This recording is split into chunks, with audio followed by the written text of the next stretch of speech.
Okay, this is Adolf Hitler by Eileen Hayes. Chapter 8.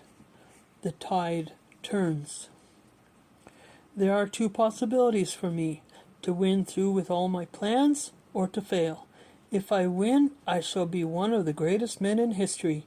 If I fail, I shall be condemned, despised, and damned.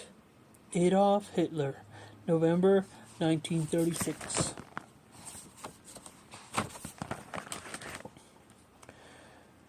The atrocities of the Nazi camps could be hidden while the world's attention was on the war, especially while Germany was dominating the conflict. Hitler had already planted the seeds of his own defeat. However, by failing to mobilize the German economy for war, his military and his people should soon reap what their furor had sown. Hitler had never had formal military training. Once his blitzkrieg tactics began to fail, the results of his lack showed. The man who almost 20 years earlier had organized the Nazi Party with such skill and foresight proved himself to be fatally short-sighted at organizing a war effort. For one thing, an army fighting a long war needs tremendous support. Weapons, ammunition, tanks, and planes have to be built and then transported to the men who use them. Food, clothing, fuel, and other supplies have to be organized for the fighting troops. Bridges, railroad tracks, roads, and airfields have to be repaired quickly, or troops can't move. Spare parts have to be manufactured and made easily available for use on the front.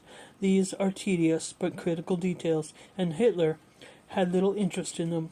Another of Hitler's failures was the way he had his army and the SS treat people in the conquered territories. In Eastern Europe and the Soviet Union, the Nazis had a chance to make allies of the native people who had suffered under Stalin's domination. And in Poland, despite its large Jewish population, there was a history of anti-Semitism.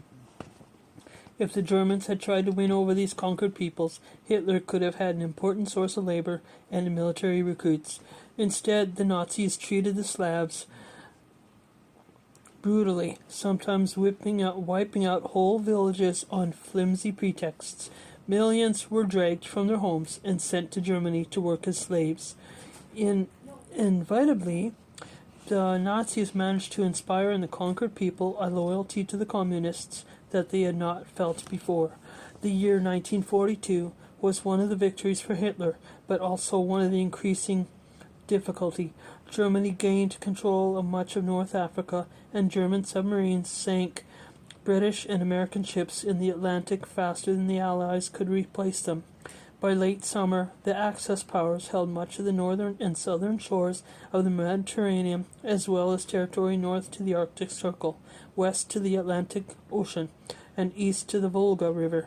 But Allied bombers by the thousands rained destruction on Germany, beginning with a 1,000-bomber RAF raid on Cologne in May. Other cities were also pummeled, and with German morale, while Göring and the Luftwaffe seemed powerless to stop the attacks, Hitler remained confident that he could win the war, if only by sheer force of will. After all, he had held out against the Soviets the previous winter when his generals wanted to retreat. In the summer of 1942, he felt ready to finish off the Soviets. At first, he planned a rapid drive toward Stalingrad on the Volga River, and then a push toward the oil-rich Caucasus region. But ultimately, he was so sure the Soviets were too weak to fight back that he ordered both campaigns to be carried out at once. Hard-eyed realism had no place in Hitler's planning now. He refused to listen to his military advisors' predictions that he was marching into disaster. With the Battle of Stalingrad, the war would turn, once and for all. On September 13, 1942, the Germany 6th Army launched its attack on Stalingrad. Stalin was determined to defend the city that bore his name. Hitler was equally determined to capture it. Fierce fighting raged from street to street, house to house, sometimes room to room. Battles were fought and refought over the same patch of ground. German generals warned Hitler that he should quit, but Hitler refused. For a while, it seemed the Germans could take Stalingrad, but then Stalin put together a force of more than 1 million troops and surrounded the city. By late November, the Germans were trapped. Hitler's generals pleaded with him to let the Sixth Army try to break out of Stalingrad and flee. The Führer refused. His men must take Stalingrad or die. Die trying.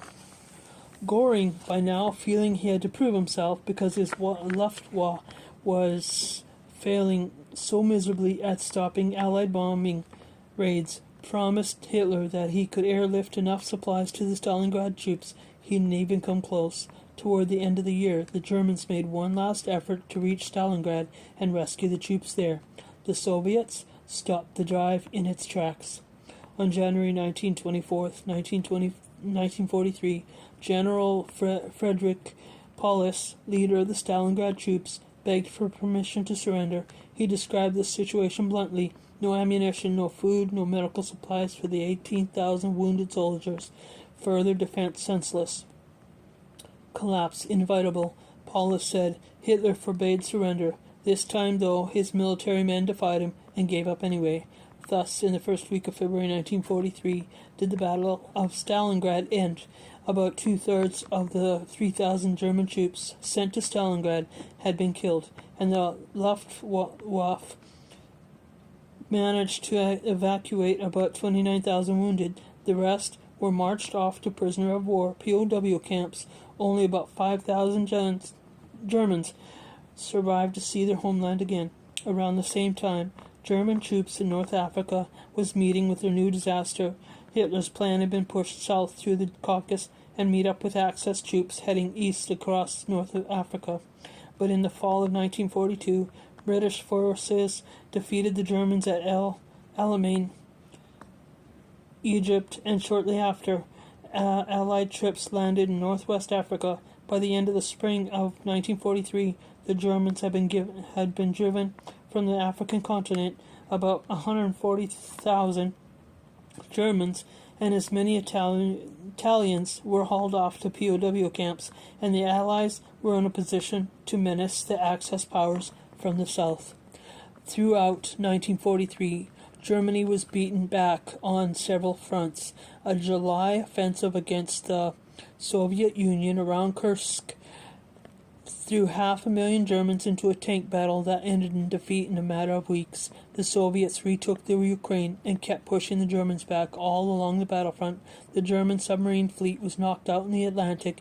American bombers raided German cities by day, and British bombers pounded them by night. Allied attacks on Hamburg ignited the city, creating a firestorm so fierce that even the asphalt in the streets blazed. In Italy, Mussolini was driven from office and arrested by his own people. British and American troops landed on Sicily and forced Germans there to flee to the Italian mainland. Because of the extent and depth of evil that Hitler unleashed on the world, it would be easy to think of him as something other than a human being. But he was human, and as 1943 wore on, it became clear to everyone around him that Hitler was falling apart.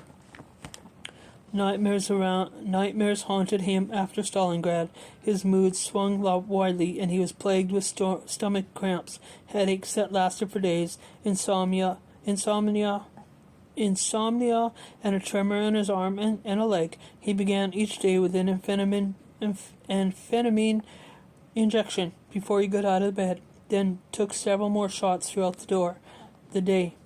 He may have had a mild heart attack in the spring or summer of 1943. Perpetual suspicion colored Hitler's dealings with aides, and he turned for advice only to those who would offer optimistic assurances. Where he had previously assigned others to look after details, he now wanted to make sure even the smallest decisions himself.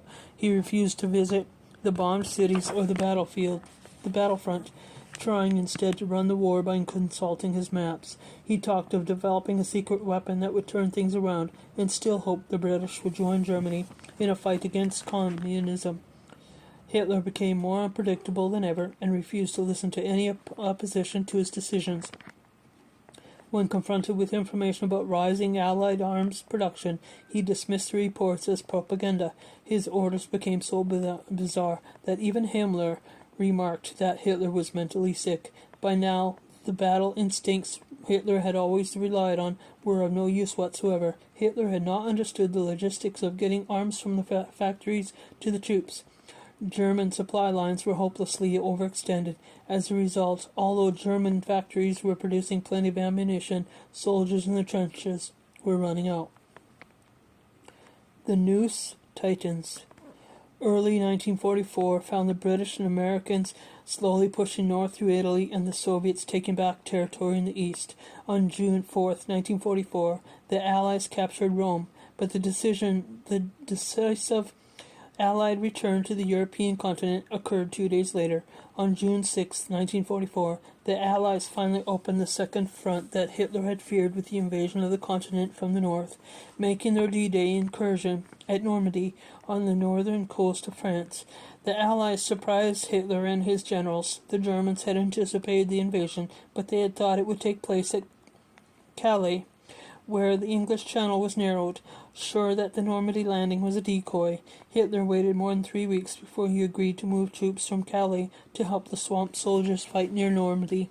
By then it was too late. As Allied troops poured ashore in the west that summer, the Soviets took apart the German front in the east. Hitler's generals became louder and more bitter in their criticism for him.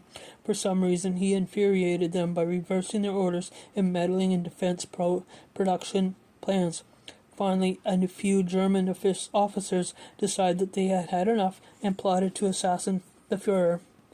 On July 20th, 1944, Colonel Klaus von Stauffenberg brought a briefcase containing a time bomb to Hitler's daily military conference, then made an excuse and left. Minutes later, the bomb exploded, shattering the room, flinging bodies and debris, and killing several men. Hitler emerged from the wreckage, shaken, dust-covered, and slightly injured, but alive. Now he was more convinced than ever that he was destined to carry out his mission. He installed Nazi political officers in military offices and ordered the army to start using the Nazi party salute. Hitler vowed revenge on the conspirators, and throughout the rest of the war they, their families, and thousands of others suspected of opposing the Nazis would be hunted down and sent to camps or executed. That summer, Hitler's world shriveled like a grape in the sun. The Soviets liberated the first of the death camps, Majdanek, in July. In August, Allied forces liberated Paris and pushed the Germans out of the Balkans, Germany's main source of oil. By the end of that month, the Soviets were 400 miles, 644 kilometers east of Berlin, and Allied troops were about 500 miles, 808 kilometers west of it. On September 11th, Americans crossed the border into Germany, bringing the ground war onto German soil. Hitler refused to take the blame for the catastrophe befalling Germany. The army, an organization of traitors and cowards, were at fault, he concluded.